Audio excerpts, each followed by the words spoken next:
Donc au Mali, les djihadistes avaient raison de vouloir imposer la charia. Ben oui, ça paraît normal. Enfin, pourquoi est-ce que les gens dans leur pays n'auraient pas le droit de mener leur politique? En Afghanistan, c'est la même chose.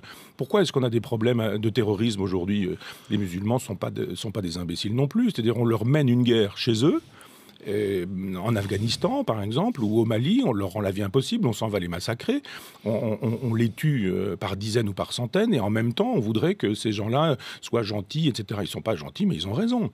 Autant je suis sur une lutte athée, en disant que l'islam ne me convient pas, autant... Que l'islam est dangereux. Mais autant je trouve que sur le terrain politique, il n'y a aucune raison pour qu'on aille faire la loi chez les autres. Pourquoi est-ce qu'on fait la loi chez Kadhafi, par exemple? Pourquoi est-ce qu'on fait la loi au Mali? Et pourquoi est-ce qu'on ne la fait pas au Pakistan? Pourquoi est-ce qu'on ne la fait pas au Qatar? Pourquoi est-ce qu'on ne la fait pas à Cuba? Ou pourquoi est-ce qu'on ne la fait pas en Chine?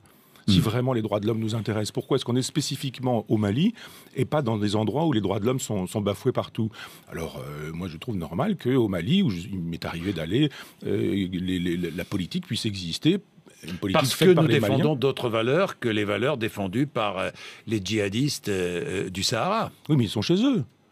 Et on ne va pas faire la loi chez les musulmans, enfin dans les pays musulmans, que les musulmans fassent leur loi.